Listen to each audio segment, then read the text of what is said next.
Um, all right. I hope everybody's good. I'm curious. I'm venturing to guess that nobody did their homework, but maybe there's one teacher's pet who thought about the three aspects, the three relationships, the three ways to bring light to the world, the three areas of focus. Does anyone have anything they want to share? Don't worry. I do. There will be no lawsuits. Oh, Jess? So I know I wasn't here live, but I did listen to the recording last week. And ironically, or maybe not, I'll let you be the judge.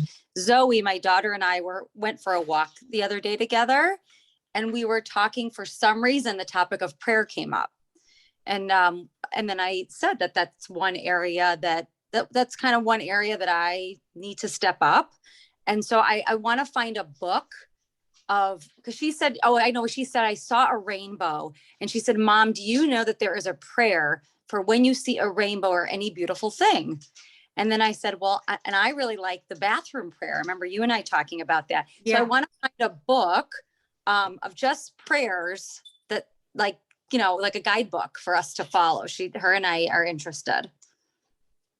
I think the best book is Ruchi Koval's book, which you probably have, Jess. I have it. So I thought about that. I didn't know if that was if I should use that one or if there's other. The great thing about that book is that you can learn the prayers with your daughter and talk about, and then she discusses them. The name of that book is Ruchi Koval, Conversations with God. And she's got the prayer, she's got the transliteration of the prayer, and then she's got sort of in her own words, the meaning of the prayer that even a child as young as Zoe's age would absolutely be able to talk about. I love that book. The only thing I wasn't sure about, I read it a while ago, is if I know she focuses on mourning, I believe, and Shabbat. And I didn't know if there were other prayers like when you see something beautiful, which is like more a random question. I'll look into it. I think she does, but if not, we can look into something else. Okay. It's the best, right? It really is. It's a beautiful book. I think so, Jess, because at the end, there's a bunch of prayers, like additional prayers. Okay. I'm going to revisit it. It's been a while. Mm-hmm. Mm-hmm. I think it's great because you can have a conversation with Zoe around that book. It's a very it's perfect for your age, her age. Okay. Thanks for that reminder. So last week we discussed the threefold formula for bringing light to the world, for bringing tikkun to your own life, to the world at large, that you have three relationships, and those relationships should always be at the forefront of your mind. You have a relationship with yourself, you have a relationship with others, you have a relationship to God, and there is and Rabbi Shimon Hatzadik lays out a guideline for how we can maximize each one of those relationships. So that's what we spoke about last week. That was Rabbi Shimon Hatzadik. And if you look at your book, for those of you who have your book, I know Leslie, is she here? Leslie, she likes the book very much. Oh yeah, there she is. So if you look at your book, we're now on Mishna number 3. And Rabbi Shimon Hatzadik, you're going to notice that at least in chapter 1, it's chronological. Rabbi Shimon Hatzadik has passed on the mantle of leadership to Antigonus of Soho. Now, our Mishnah begins. You can put the class on, Julie. Our Mishnah begins. Antigonus ish Soho, Kobel Mishimon Hatzadik, Hu Haya Omer. So let's take that apart for a second. Antigonus ish Soho, Antigonus of Soho, received the Torah tradition from Shimon Hatzadik. Again, remembering that there is an unbroken chain, which is how Pirkei Avot begins from Sinai through Antigonus of Soho at this point. But and of course, when it says Hu Haya Omer, he used to say, he used to say means this is really his cardinal lesson. This is his essential message that he wants to pass on to future generations. But what do you notice about the name Antigonus of Soho? Does anybody want to unmute and tell me what's unusual about his name? It's Greek. What It's page Greek. are you on? What'd you say, Marilyn? Oh, what page are you on? Oh, what page? Well, I'm in the book, Stephen? Yeah. 6-7. Yeah. Antigonus of Soho. It's Greek. A Hellenized name, which It's is a Hellenized name. It's a Hellenized name. That's very interesting because so let's just understand where we are in Jewish history. The Jews are in the land of Israel. The second temple is standing. The Jews have a degree of autonomy, but not totally. So even though they have a temple in Jerusalem, the second temple has not yet been destroyed, they're still under Greek rule. But at this point of Greek rule, it's fairly benign, shall we say. Alexander the Great, and we spoke last week about how Rabbi Shimon HaTzadik was very integral in creating a peaceful alliance or a peaceful rulership over Israel, and which of course became very difficult and very, very dark and very oppressive, which is of course what's coming up now on our calendar, which is the Hanukkah story. And so this is before the Hanukkah story, but this is during Greek rule. And Jews, as Marilyn said, Jews have Hellenized names. The Hellenization of the Jew, which basically meant that even very religious Torah observant Jews took on Greek names. But it is important to understand this because I think to a certain degree, we're going to understand from this Mishnah the difference, the differentiation between a Jewish worldview and a Greek worldview. So Antigonus of Soho received the tradition from Shimon the Righteous. Hu haya omer. He used to say, and I'm going to read it in Hebrew, Al tiu ka'avadim, hamshamshim et harav, al manat lekabel pras. Don't be like servants, slaves, avadim, servants. Do not be like servants who serve their master on condition of receiving a reward. Ella, rather, havu ka'avadim hamshamshim et harav shelo almanat lekabel pras.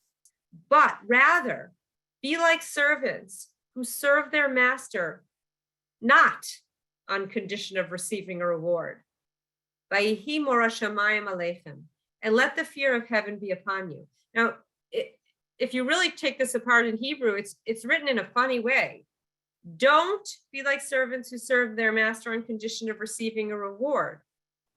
Okay, that's more understandable, but be like servants who serve their master, not on condition of receiving a reward. Do you see that it's written a little bit funny?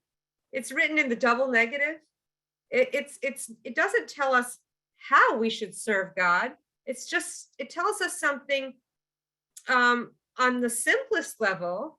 Don't be when you do mitzvot. Rav Antigonus is saying, when you do mitzvot, don't do a mitzvah, don't give tzedakah, don't keep Shabbat, don't pray, don't do acts of loving kindness, don't put a mezuzah on your door, don't do the mitzvot to get a reward. Don't do things on condition of receiving a reward. Rather, be like a servant who serves not on condition of receiving a reward. On the simplest level, it's not so simple. I think about this all the time because it's so elusive, and in our culture today, it's so hard to. These ideas in our culture are real. They take a lot of work. You really have to almost take yourself out of the predominant culture that we live in, especially in America, and think, what is this saying? What is this saying to me? okay, first and foremost, what this is saying to me, and I think that this is the most important thing, and I think about this all the time. The most important thing to understand about you and God is that it's a relationship.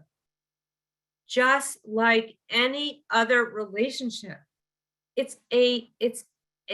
All the truisms, all the things that apply in human relationships, they actually transfer and apply in the transcendent relationship between us and God. Our relationship to God is just that. It's a relationship. And the reason I think it's very important to go back to the acknowledgement that Antigonus of Soho received a Hellenized name, or he changed his name to a Hellenized name. The reason I think it's important is because if there was one thing that differentiated Greece and Israel, Greece also believed, at least in the earlier aspects of Greek society, Greece believed in a God who creates the world, a Borei Olam, a creator of the universe. Greece also believed in a creator of the universe. What did Greece not believe? Greece did not believe that we had a relationship, that there was actual relationship between us and the creator of the universe. Greece believed in the concept of the watchmaker, which we brought up so many times, that God created the world, so to speak, like a watchmaker, wound it up and left it to its own devices. So Greece there was never a concept of atheism in Greek lore, even with all the gods and all the god Elilim mythology, which means like the multiple gods mythology. There was still a concept of a creator of the world, but a creator of the world who's constantly involved in our lives, who's waiting for us to be in relationship with him, who by definition, because of his absoluteness and his oneness, always unconditionally and absolutely, holistically, without division, without diminishment, only wants relationship with us. And we, who are complex of flesh and blood, good moods, bad moods, want connection, want independence, we, by our very nature, are the ones who want the relationship less. And as we always talk about in class, a relationship is only as strong as the one who wants it the least. We always talk about this, if I think you're wonderful and you're not interested in a relationship, we're not going to be so close. By our definition, we're always going to be the one pulling away, trying to run away, trying not to be in connection. And God, by his very absoluteness and essence, is always totally and only going to want the connection. So we have a lot of power because to a large degree, we hold the keys of the intimacy in the relationship. And that really is one of, not the only one, but one of the great dividing lines between Greece and Jerusalem. Winston Churchill said, two cultures change the world. He said it much more articulately than that, but I can't remember the exact quote. You can find it on Google. There are two cultures, changed the world and made the world what it is today. But he said it very beautifully. Greece and Jerusalem. But they were very, very different. We both loved art. We both loved beauty. We both loved the aesthetic. The temple was beautiful. Judaism doesn't push away the aesthetic, push away beauty. We both share a love of culture and civilization, architecture and philosophy, but Greece's relationship to all of that was not in relationship to a transcendent God who loves totally, who's always in relationship with us. By the way, I'm sure you've heard this 8,000 times, but I gotta make sure that I've done it right. But I'm still gonna say it for anyone who hasn't heard it, that if you take, I don't know if you can see it. No, I don't think you can see it. I'll try to print it out another time for you. But the word for Yavan is Yud, which is a straight line. Vav, which is a straight longer line. Nun, which is a straight longer line. 3 straight lines, as if to say the true content, the raison d'etre for everything, which is that in every aspect of life, every aspect of the physical world, from your home to your money to your business to your relationships to everything, we have the ability to elevate it through serving God through that physical thing. If you take out God from that equation, make the pursuit of the physical independent from God, then that is Greece. That is the pursuit of the physical world for the sake of the physical world. And that is represented by the spelling of Greece, which is Yud, Vav, Nun, 3 letters who have no content in them. But if you put a tzadi in front of that, in front of Yud, Vav, Nun, if you put a tzadi in front of that, you have the word Sion. You have the word for Jewish, Zion, Sion. In other words, Jews don't, it's true, they don't reject the physical world. We're supposed to enjoy the physical world. We're supposed to absolutely enjoy it, but only when we infuse the raison d'etre for the physical world, which is to bring godliness to all aspects of our physical life. And when you put the tzadi in front of the Yud, Vav, and Nun, you put the light bulb, you put the light in the light bulb. You give that thing its raison d'etre, and you restore meaning to it. And that's what we learned, I think, last week with the story of the zeros. That when Shlomo HaMelech, when King Shlomo says Hevel Havalim Kol Hevel, 0, 0, it's all 0. That's in the book of Ecclesiastes. So Ecclesiastes, I think, Proverbs? No, Ecclesiastes. Kohelet, which is Kohelet. I think it's Ecclesiastes. Kohelet. So what does it mean? It's nothing, everything is nothing. Was he such a, what's behind that? And we gave the story that sort of illustrates that, of the zeros, that if you put many, many zeros, you have nothing and then nothing and nothing. But when you put a number in front of it, it grows wildly exponentially. If you put the tzadi before the Yud, Vav, Nun, if you bring God into the physical world, you give its reason for existing. You take 7 zeros and you put a 1 in front of it. It grows exponentially. That is the difference between Greece and Jerusalem. They say, and you've heard this too before, but I think it's very, very, Googling the definition. I can't see what you're writing, Jess.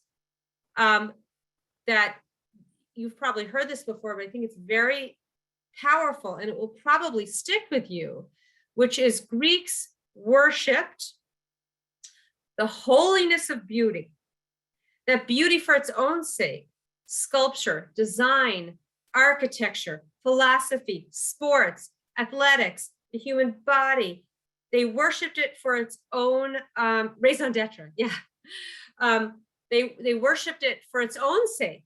They worshipped the holiness of beauty. And Judaism worships the beauty of holiness. It's a very important distinction. Judaism worships the beauty of holiness. So this concept comes along here. We're just starting our Mishnah. Raison d'etre means like the reason for it. Right? The very reason that the physical world exists is to elevate it. So you can do this in so many ways. We can talk endlessly about how you can elevate the physical world. But getting back to our Mishnah, Antigonus of Soho had a Greek name.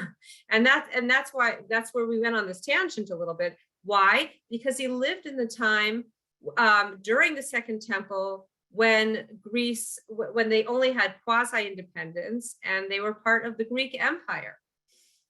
So he says, don't be as slaves who serve their master for the sake of reward. Now, he's telling us how to have a relationship with God. He's telling us what our mindset should be in our relationship with God. Now, make no mistake, Jews know it's one of the 13 principles of faith, and it's passed on from Sinai throughout the oral law, that there is reward. First of all, there's an olam haba, there's a world to come in which we're rewarded absolutely for the good that we do in this world in ways that we could never understand. And even when we say the Shema, it says, if you serve me, if you read the Shema very carefully, you'll see the rain will come in its time. It's the third paragraph of the Shema, that things will happen, or second paragraph of the Shema, sorry, that if you serve me, good things will happen. So we know there's reward. There's reward in this world. There's certainly reward in the next world. That's one of our 13 principles of faith. So don't be like slaves who serve their master for the sake of reward. Okay, but I know there's reward. I mean, I know there is a concept. It's called schar va'onesh, reward and punishment. It's a basic fundamental concept. Of course, there's tshuva. There's always repentance. We can always delete the videotape by doing sincere tshuva and returning to Hashem.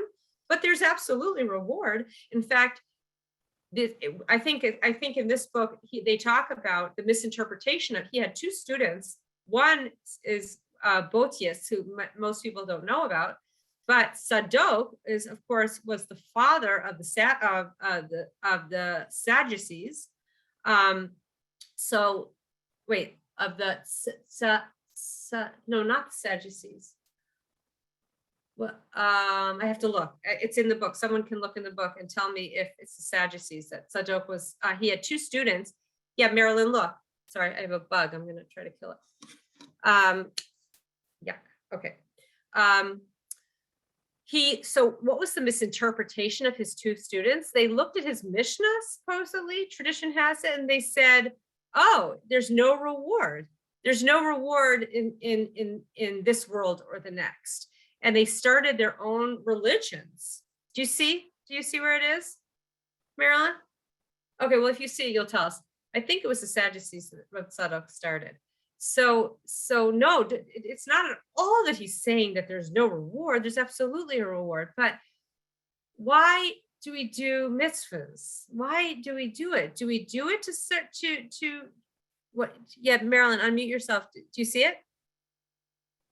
No? I'll get it. Yeah, I'll get it. Why do we do them? Like wherever you are in your life, whether you've been growing in observance or you're just like starting out, but you're thinking of it. What do I want the reason I do mitzvahs to be? Why do I want to do them? Why? Like what? Okay, maybe I'm going to get a mezuzah. Maybe I'm going to buy a kosher scroll. Maybe I'm going to put it up. Maybe I'm going to decide there's certain things in kosher that I'm not going to eat shellfish anymore. Maybe I'm going to visit someone in the hospital. Maybe because, but why? What's my motivation? With what motivation do I want? What's at the foundation of the building? What's motivating me? With what intention do I want to serve God? And I think that what Rav Antigonus is saying is, I try to imagine, for those of you who've lost a parent, which is probably everybody in this Zoom room, and if your relationship was a loving relationship, try to imagine they come back to life for a day. They come back to life for a day. By the way, this is very relevant. We used to, around our Shabbos table, we used to ask, if you could meet and have Shabbat dinner with one person, who would it be? Now, you could answer anything you want.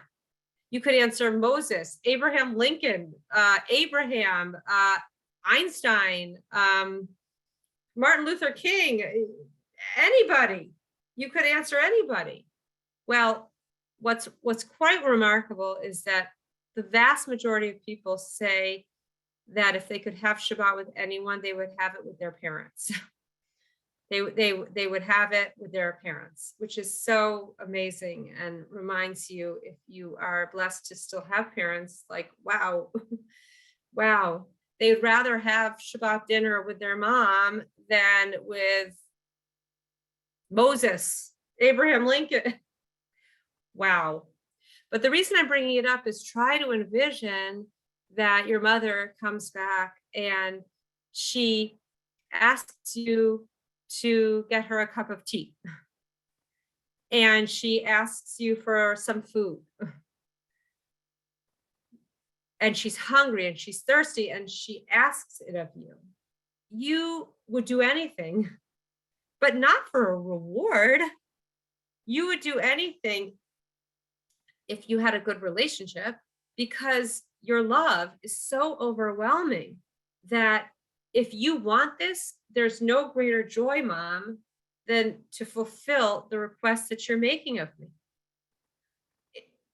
It's not a totally good metaphor. There's lots of holes in that metaphor, but essentially what the first part of Antigonus's Mishna is, it's elusive in our world because we don't think about reward and punishment so much in our secular world. We don't really think about reward. We don't really think about consequences. We don't really think about God in those terms so much, or maybe we're starting to, or maybe we do. But in our culture, it's certainly not at the front line and center of our culture. But try to imagine how quickly and with how much joy you would get that water, you would get that tea, you would get that food, because it gives you such joy to serve her in any way. Or imagine a revered leader. Maybe you revere Martin Luther King. Imagine he came and he made a request of you. With what joy would you fulfill that request? So the very beginning is, and again, reward is funny. We don't really think about it so much, but one way of thinking about reward is we wouldn't want a God who doesn't reward and who doesn't punish. Punish is not a great word because it's not exactly punishment. It's onesh. It's more like it's more that we would not want a God who doesn't care what we do. We wouldn't want a God where the things that we do have no consequence. That's not a relationship. I used to have a very, very dear friend, and she had a very painful relationship with her mother. And she used to say, I would have done anything for my mother to yell at me. I would have done anything for her to say, go to your room, you're being this or that, you go upstairs. I would have done anything for that. She didn't care. She was checked out. She wasn't interested. I could do all sorts of things and they had no consequence. It was like I didn't matter. Deep, deep, deep, deep down, we don't want a God who doesn't reward and punish, because you can't care and simultaneously not give chashivut, not give importance to the other person's actions. And that's what I think my friend, the deepest pain of my friend was, you could have yelled at me, but at least yelling at me meant you cared to a certain degree. This is a little bit loose, but the fact that I could have done anything and it didn't matter, that was what was so difficult. So we deep down, we want what is foundationally true, that there are consequences to our actions, whether in this world or the next. There is reward. But when we serve like a mother who returns and asks for a cup of tea. We serve because if we really meditate on this, the idea that the one who created us, that the one who's constantly sustaining us, that the one who created the world and is constantly sustaining the world at every given moment, give us a manual how to connect to him. So to do the things that he asks of us, if we have our heads in the right direction, which we only do once in a while, most of the time we don't.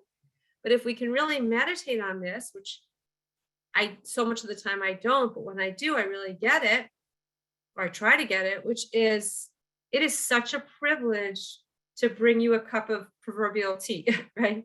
It is such a privilege to do a mitzvah, because it's what you told me to do. It's how you want me to live in this world. So that's the beginning of the Mishnah, which is, don't be like a servant who serves for the sake of getting their reward at the end of the day. Rather, be like a servant who serves, or let me read it properly. Rather, be as servants who serve their master, not for the sake of reward. So we want to be, according to Rabbi Antigonus, like a servant who serves God, not for the sake of reward. That doesn't make sense. There's reward, and we should care about that.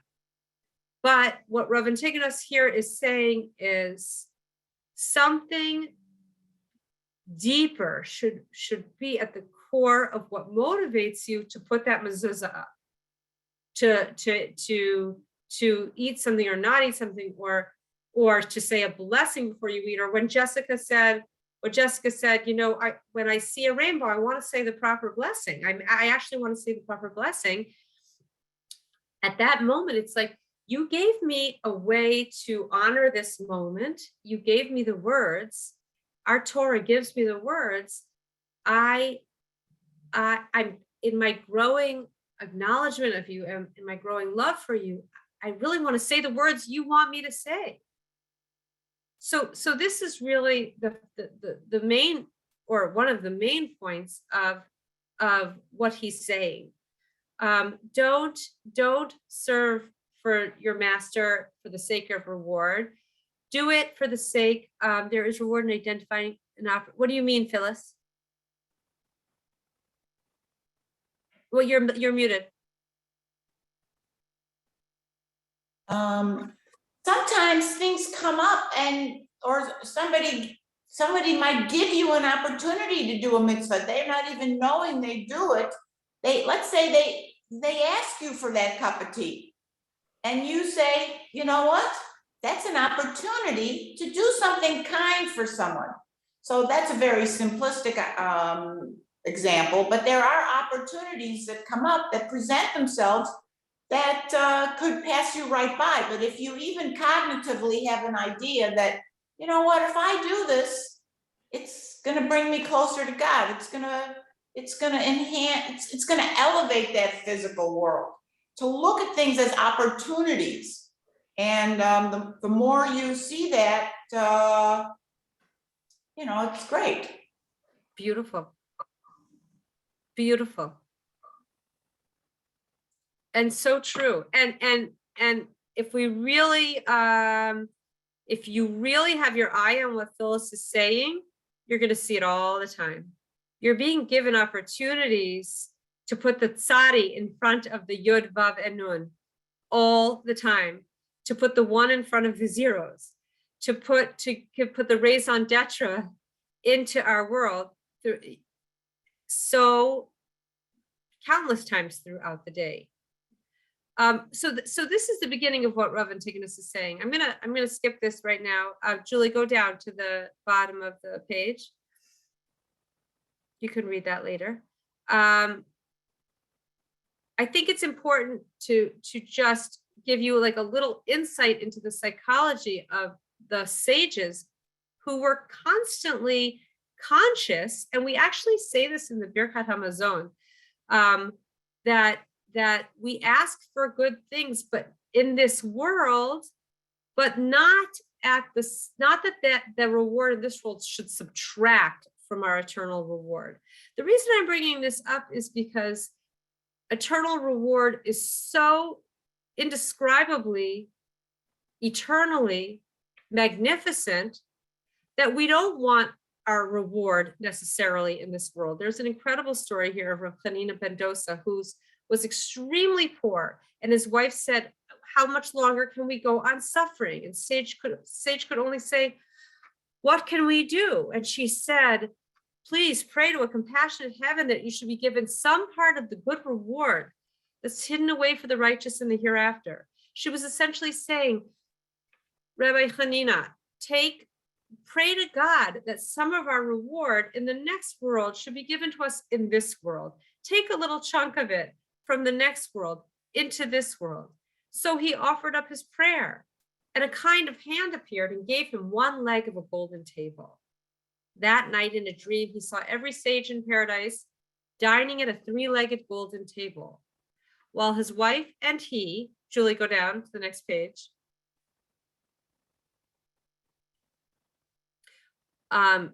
While his wife and he had only had a table with only two legs.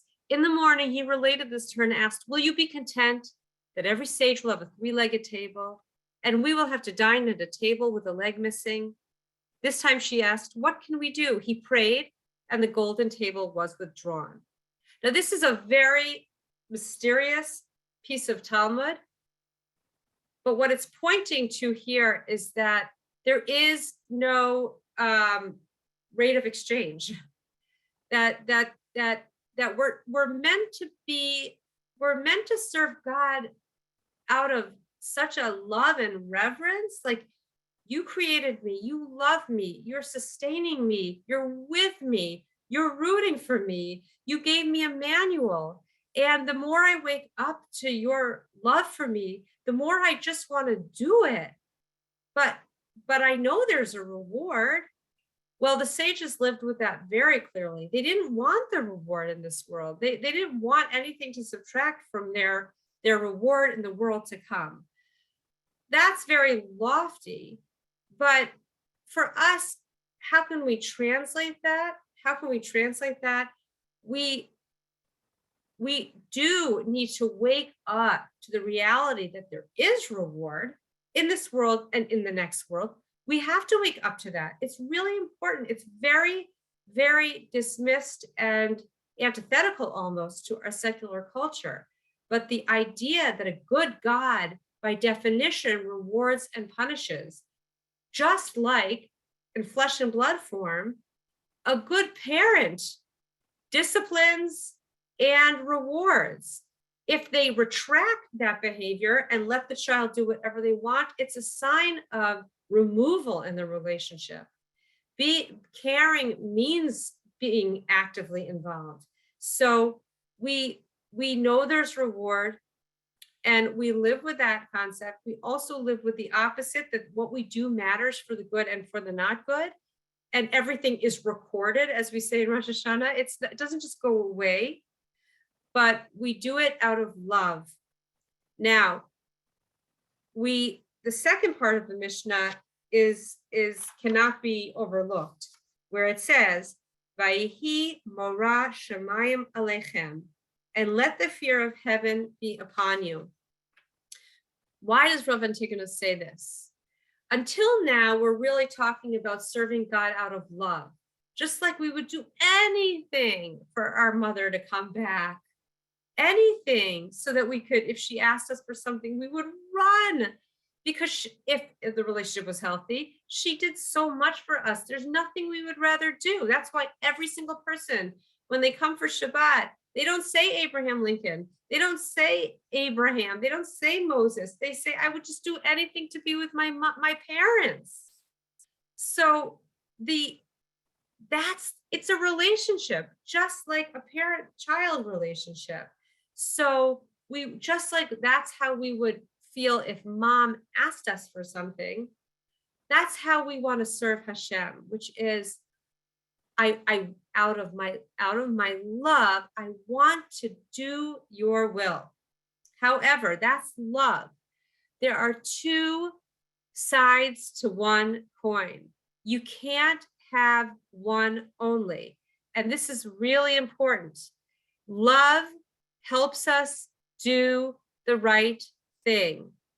But love doesn't stop us from doing the wrong thing all the time. I'm going to explain what that means. Meaning there are two, this is really important. There are two channels in relationship between you and God. There's ahava, which is love, and yira, which is fear. Now, yira, we've learned, people have been learning for a long time, know that yira has different dimensions or different levels. There's actually fear of punishment, but on a deeper, more sublime level, there's just awe and reverence. There's fear. Fear means I don't want to do the wrong thing. Fear. There are two channels in relationship to God. There's love, ahava, and yira, fear or awe or reverence. This is what Rabbi Bunam says from the book Ethics from Sinai. Man cannot overcome temptation with love alone. He must also experience fear of God. What is fear of God? It's an admixture of awe and reverence. Rabbi Bunam says, and think about this, love can supply the motive power for positive acts of service. Love can make you do something positive, but only fear can restrain a human being from violating the prohibitions. Those are the negative mitzvot. There are 248 positive mitzvot. Challah and Kiddush on Shabbat, for example. That's a definite, lighting the candles on Shabbat. Those are giving tzedakah, putting up a mezuzah. Those are examples of positive commandments. The Rav Antigonus is saying that let love be at the foundational basis for why you do the positive mitzvot, for why you do good in the world. But fear is at the root of the 365 thou shalt nots. Now, thou shalt not eat this, thou shalt not this, do this on Shabbat, whatever it is. We don't live in a fear-based society. In fact, the word fear in our culture is actually probably kind of negative. Like fear, what is he, a scary, God ruling down with thunderbolts? But just like we know that if God really loves us, he cares what we do, which means that what we do has reward and consequence. If we didn't live with reward and consequence, we wouldn't have a caring relationship with our Father in heaven. It means he cares about us. And the same thing is true for the positive and negative mitzvot. I need love, but it can't stop there. Some things got to kick fear into me. Not scary, horrible, yucky fear, but like the kind of awe and reverence that makes me not want to not do what's not good for me. And I recognize that I live in a society, in a culture where there's like absolutely no concept of fear. It used to be that kids feared their parents. I mean, I'm not saying they had healthy relationships with their parents and maybe they went underground, but there was a certain element of yira. You would not, at the turn, it's hard to imagine in the old days, a kid looking in their parent in the eye and say, shut up. But we see that all the time now. And it's very disturbing because there's a certain amount of awe and reverence, which is not, there's something missing in our culture today. You can blame it on this or that or the other thing, but we even teachers will say that, I'm sure teachers complained from time immemorial about their students. Like, what's the matter with kids today, right? What musical was that, right? Everyone complains about their generation of kids. But I think it's fair to say that we live in a time where there's very little awe and reverence. Today, I have my Ulpan teacher, my Hebrew teacher is like, he was born in Russia. He runs a very tight ship in my Hebrew class. So he says, we can't speak English. There's no speaking English in the class. So I said something in English. He said, Alexandra, you are not allowed to speak English. And then he, like a few minutes later, he said something in English. So I said, why am I not allowed to speak English, but you can speak English? And he looked me in the eye and he said, this is not a democracy. This is not, I'm the teacher. I decide if it's the right time to speak English. I mean, I don't know if he's right or wrong, but the point is that that's so anathema in our culture today. Hierarchy, fear, because I said so, because I'm your mother, because I'm your teacher. But there, in the truest sense of the word, we need both. We need, love is what propels us to do good, to give, to connect, to do the right thing, to bring light to the world. And awe or fear is what it takes to say, just because I want this right now, I'm not going to do it. Just because I feel like gossiping right now, I know that God gave me a commandment that speech, that life and death is in my tongue. And he doesn't want me to speak negative speech about people, even when it's true. So I'm not going to do it. We need awe. We need a certain degree of reverence and awe to say, I feel like it. I want it. I'm not going to do it. So this is from Noah Weinberg on fear. Now, this might make you a little squeamish in your seat, but that's okay. If you're a little squeamish, sit with your squeamishness, and then I'm going to race through this so that we can discuss it with the time we have left, which is, what time is it? Okay, so I want to make sure, I want to end soon so that so people can speak. Rav Noach says, be real, and this is in reference to the last part of our Mishnah, Vayehi Morah Shamayim Aleichem. So basically, Antigonus is saying, serve God out of love and let the fear of heaven be upon you. Don't serve to get a cookie at the end of the day. If your mother came back to the world and asked you for a sandwich and a cup of tea, you wouldn't do it so you could get $20 from her. You would do it out of such a profound desire to meet her needs. So too, like when you be real with loving Hashem, you want to fulfill what he wants from you. He created you, he's sustaining you. He gave you a manual and you want to live up to it. But that's going to have you do good in the world. What's going to keep you from doing what's not good for you? The negative mitzvot? Rav Noach says, be real with the consequences of life. You don't need a roller coaster. I think he's talking about, like, we're always trying to artificially scare ourselves. Like, we're always looking for a scary thrill. All you have to do is remember, and this might make you squirm in your seats a little bit, that the Almighty is watching you every moment of every day. And when a person dies and she goes to heaven, the judgment isn't arbitrary. The judgment's not externally imposed. Rather, every decision and every thought, all the good deeds, the embarrassing things a person did in private is all replayed without embellishment. Without embellishment means we're confronted with what we really did. We're confronted with what we really said. Yes, we can do tshuva, we can erase the videotape.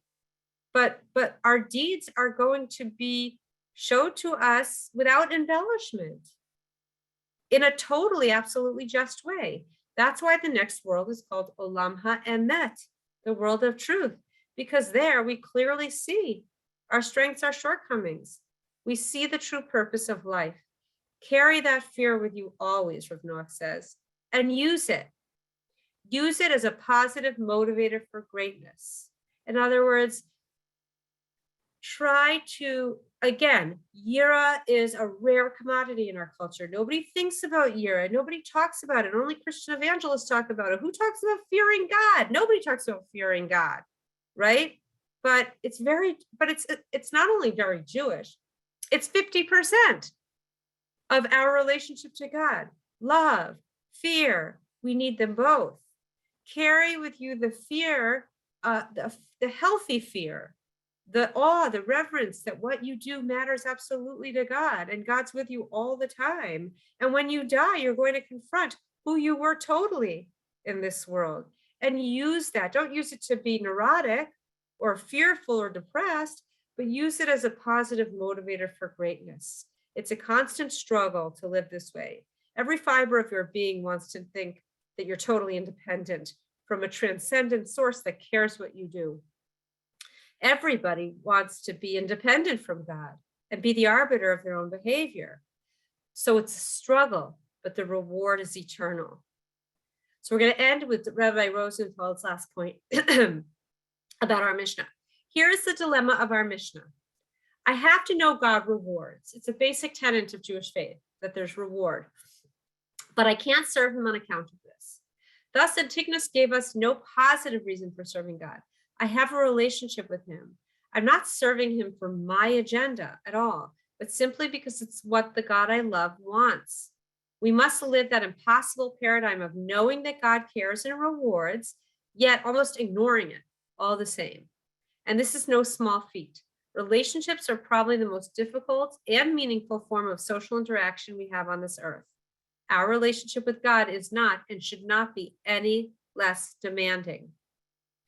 So, and we're going to open up the class, but keep in mind what Rav Antigonus is saying here is you have to know that God rewards, and simultaneously you have to do good and do the mitzvot, not for that reason, but out of love.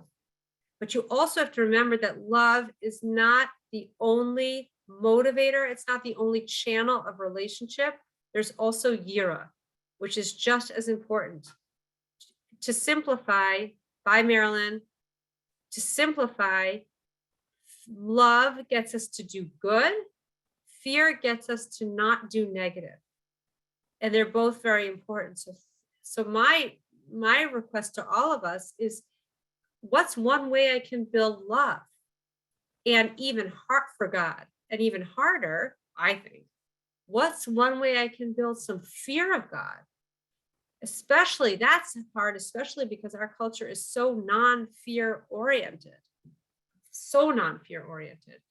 So how do I build love? How do I build fear? So Allie, I have a question. Yeah. Hi, Katie. So I actually had put it on my Facebook the other day. There is a quote by Rumi that says, "Don't move the way fear moves you, move the way love makes you move." Now, Wait, to me, wait, say it again. Say it again. don't move the way fear makes you move the way love makes you move.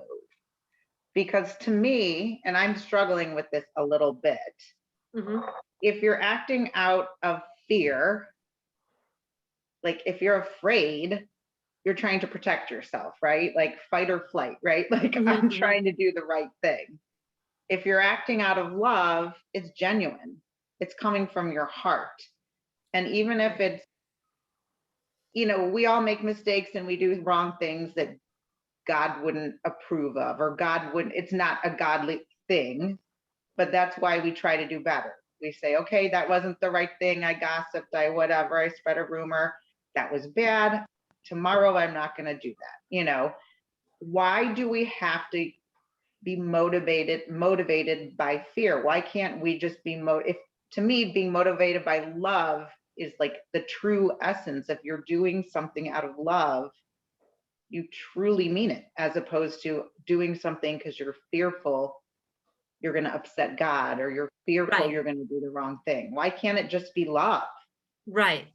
It's a great question. So what I think you're saying is, love is such a healthy, lofty, great emotion, and fear is fight or flight. Fear is sort of operating out of like your fight or flight, or your sort of, I don't know what response. Is that really what we want? But you don't want to do the wrong thing. You don't want to upset someone. It's not organic to me. Like love is like, that's in you. Fear is like, am I going to do the wrong thing? Like that's coming from outside to me, I feel like just being generated out of love, it's genuine, it's coming from within. It's not coming from fear of breaking a commandment or not doing the right mitzvah or upsetting someone. And that fear makes it not as genuine to me. Does that make sense? I don't know. Yeah. You're like if you fear your parent, it's not that you're doing it because you care about them. It's that you don't want to get a pass. You don't want to get sent to your room. Right.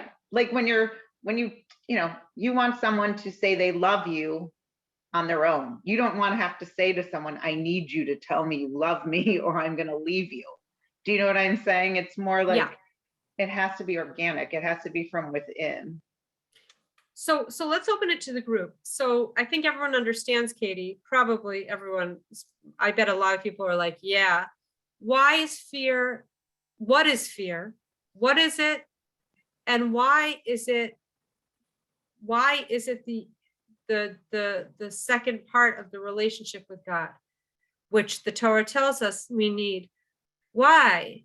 If Katie's point is, when I love, I do it out of like healthy caring, and if I fear, I just don't want to get sent to my room, so to speak. Right, Katie? Right. And I think the answer to that would be, so we stay in check, right? We need to have the fear so it keeps us in line from kind of falling out of love at times, which we will do. You know, we don't all show love for God or love for our families or love for our friends. And so maybe the fear is there to kind of keep us in check, keep us in line. But it's just, I don't know. Like, I don't want to, I don't know. It's a little hard for me to articulate. Yeah, no, I think you're articulating it really well.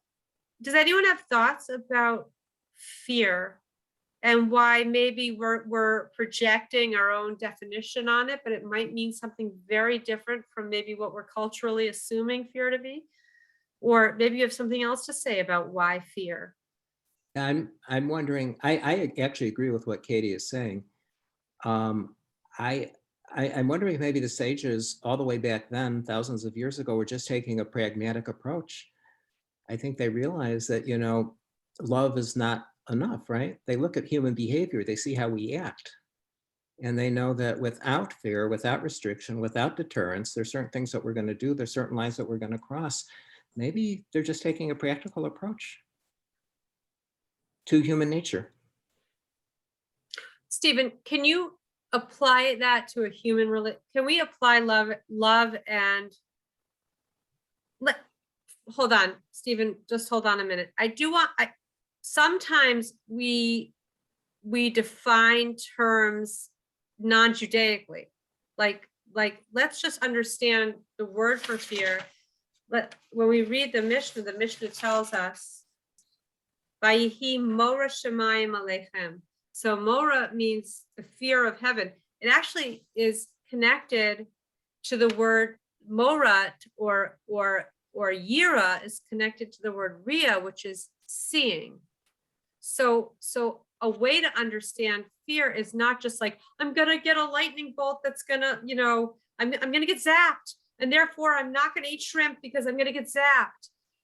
That's a very like baseline understanding. But when we understand that the word for see, S-E-E, and the word for fear are related to each other, we can understand a little different understanding of what fear is, which is seeing that God is invested and gave us ways to positively live, and told us things that would hurt ourselves on a soul level. And so fearing is seeing that the God who loves us gave us rules, and seeing and living with the reality and the consequences, and really thinking about what that means. I'm not saying it so articulately, but I want to be careful that we don't just think fear means is we're going to get zapped by a lightning bolt. Is it like an enlightenment? Like it's like a knowledge. It's like I don't want to say enlightenment, but like a striving to do better. We always, like every day, we want to do better. And so it's just kind of like that little reminder that I'm loving today. Yeah, but doing better, just like, let's just put it like this. Let's say a marriage. So love is probably the most important thing, but a certain amount of reverence for the institution of marriage, right, might keep you from, let's say, committing adultery, right? So love might make you buy flowers, but a certain amount of yira might keep you from sexually monogamous. and not with other people. That there, Really? you know, that, yeah. Mm-hmm. Yeah, Donna. I was just thinking, I really agree. I'm sorry, your name's Katie. I'm Donna. And I really agree that love is the direction of, that is life. And however, when we look at, I'm a science by background, you look at fear, and fear can also be an impetus for, you don't want to stay in it. You don't want to live in it. But when it comes up, it can cause action. It can cause movement. It can, get you out of dangerous situations. It can also paralyze you. So, it's a balancing thing. So, but I think, you know what I'm saying, in human age, the fight and flight, the fear can get you out of a situation, or can bring you forward, or can move you, take an action. I don't see it as, I have had fear in my life. So I have worked really hard to understand it, feel it, and move through it, and not let it, stay in fear. So I guess I just don't like the word. I don't like I the appreciate, word. believe me, I'm with you. I'd much rather be in love, and I am very motivated by that as well. I just thought I'd share that perspective of, maybe it gets if people going, sometimes. Right. Maybe if it was a word like standards, like we have standards, like we have love, and then we have duty, Values or morals, standards, values. Like we have our love, and then we need to also refocus every day on the duties or standards or values. I guess fear is. Fear is very hard for you. The word fear of heaven. Yeah, Brenda. Brenda. I think it might be helpful to recognize that within fear, there is love. Something just happened. My grandson said to me, after a certain circumstance, he said, I was so afraid I might disappoint you.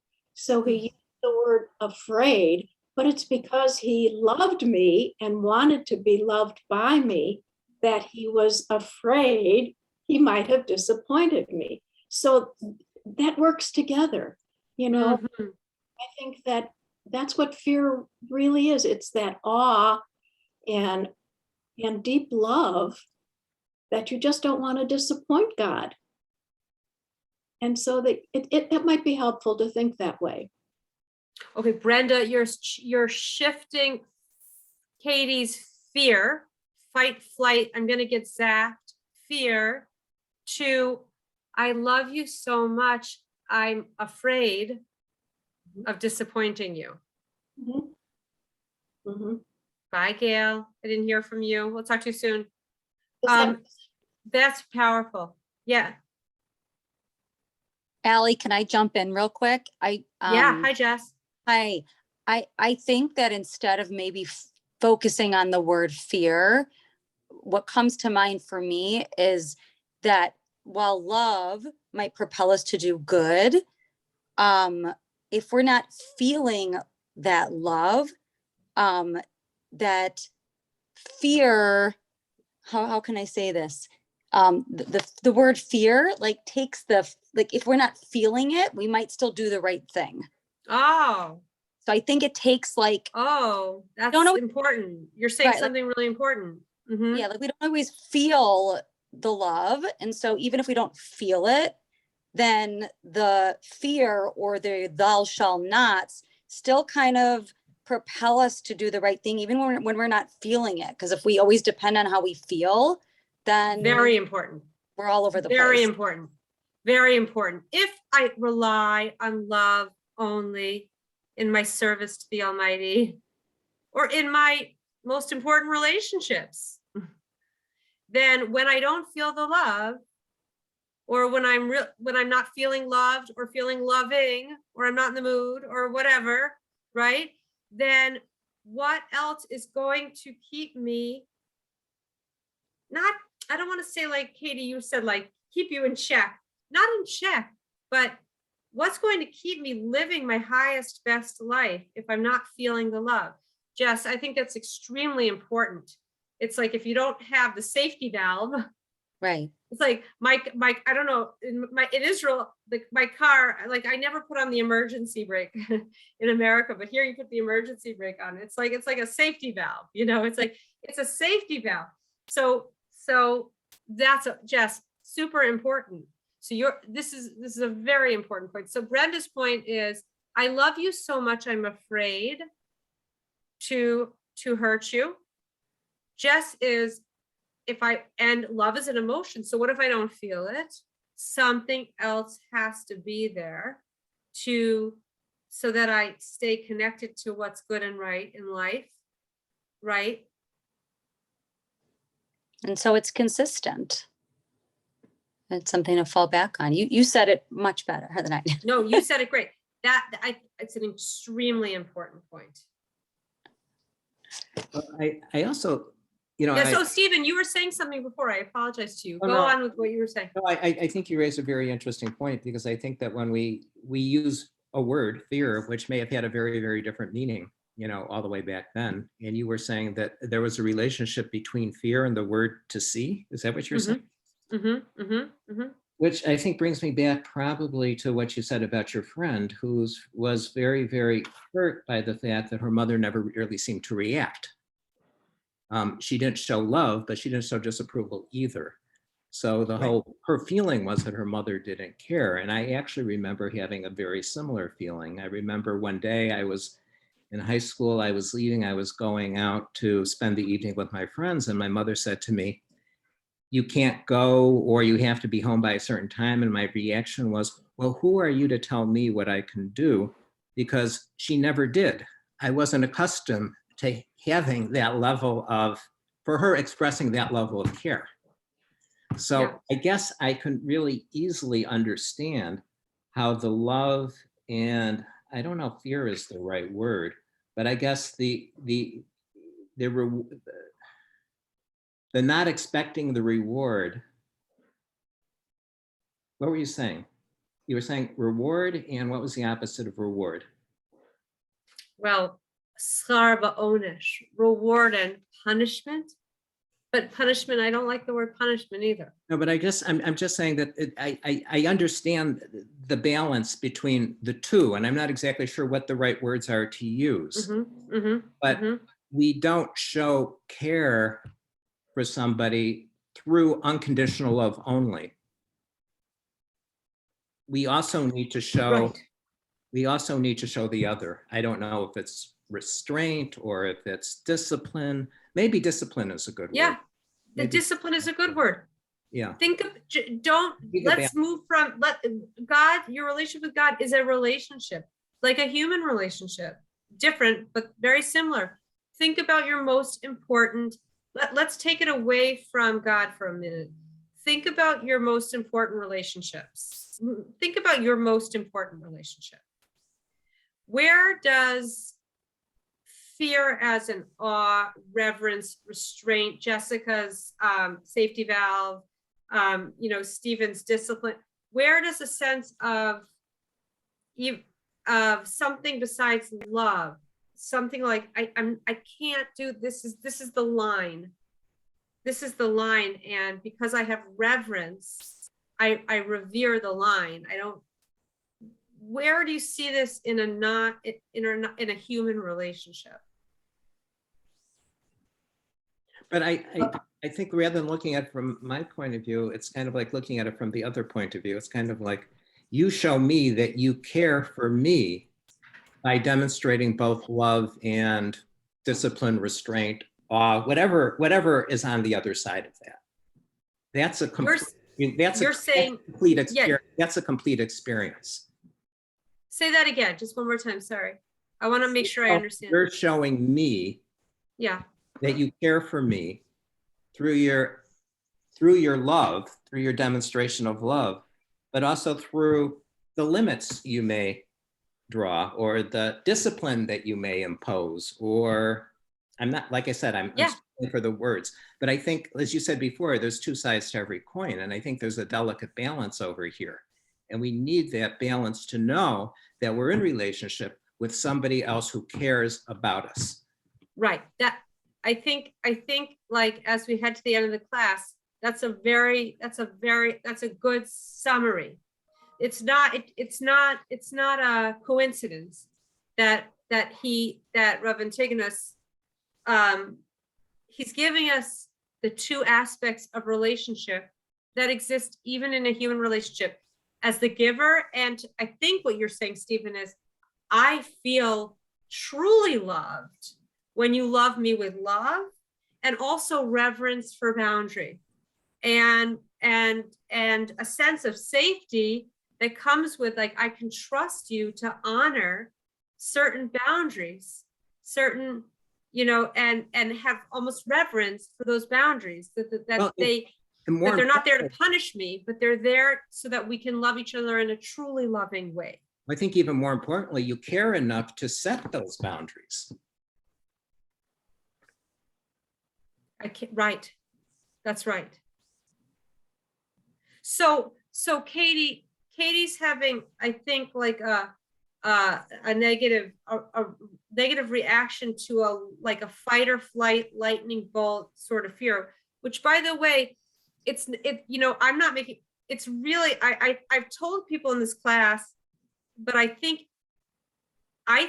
that so many people's relationship to Judaism is so distorted because they're walking around with that. Like, oh my gosh, I'm going to get zapped, right? Whether I get zapped in this world, in Deerfield, or if I have to die first and I'll get zapped in some spiritual way in the world to come.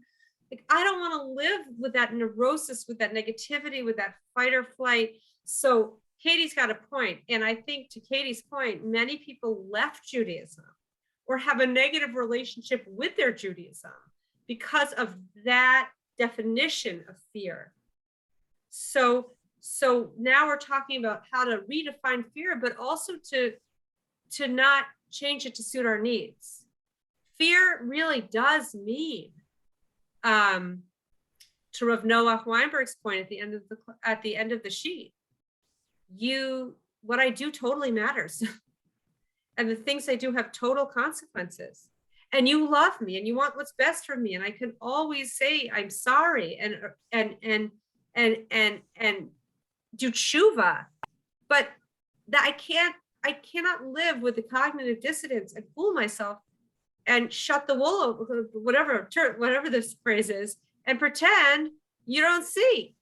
And that's the one of the yira, and to see is lirot, and fear is yira. The words are very connected. I know you see. I know you see it. I know what I do matters absolutely. But Katie's discomfort is everyone's discomfort. Nobody wants a God who zaps, like, no, whether in this world or the next. No one wants to live with that. And that's not who God is. But we're all in dissonance and pushing away the reality of a God who sees. We don't want God to see everything. We want independence. So think about that. Like, think about it, and just take note. Think about your most important relationship. And this week, what I gave another thing to think about, but something else you might want to think about is when you honor your relationship, or when you, to Stephen's point, when you feel loved by the other, how does yira play in? Why is yira important? And what would it be if there was only love? What would happen if it was only love? Just thinking about the whole relationship is ahava and yira, and moving from like a God zaps yira to a God sees, I matter, my behavior matters, things I do matter. I am not independent of God. God is here, absolutely, and what I do actually matters and has consequences. And I let that be, to Rav Noach's point, let that be a positive, motivating factor in my life, not a cause for like neurosis and like freak out, but like a motivator for me. So just think about your most important relationship and where yira plays into it.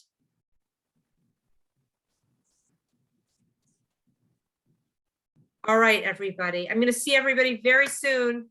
Everybody, make sure you come sign up for the Shabbat, which is my son's bar mitzvah. We'll keep your eye out for things. This is pre-bar mitzvah, but I can't wait to see everybody. And I'll see you next week. But this week, just think about Yira. Think about, look it up. Try to do a little research maybe about, like, go on Aish, go on Chabad.org. Try to understand this thing called Yira.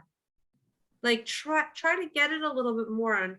And because nobody in our culture is ever going to tell you about Yira. Like, you know, it's all about love, but there is something else. What is it? Why is it so important? It's really, let's all do that work and come back with some interesting insights. So, all right, everybody. Love to all. See you soon. I mean that, Bye. literally. Okay. Bye, everyone.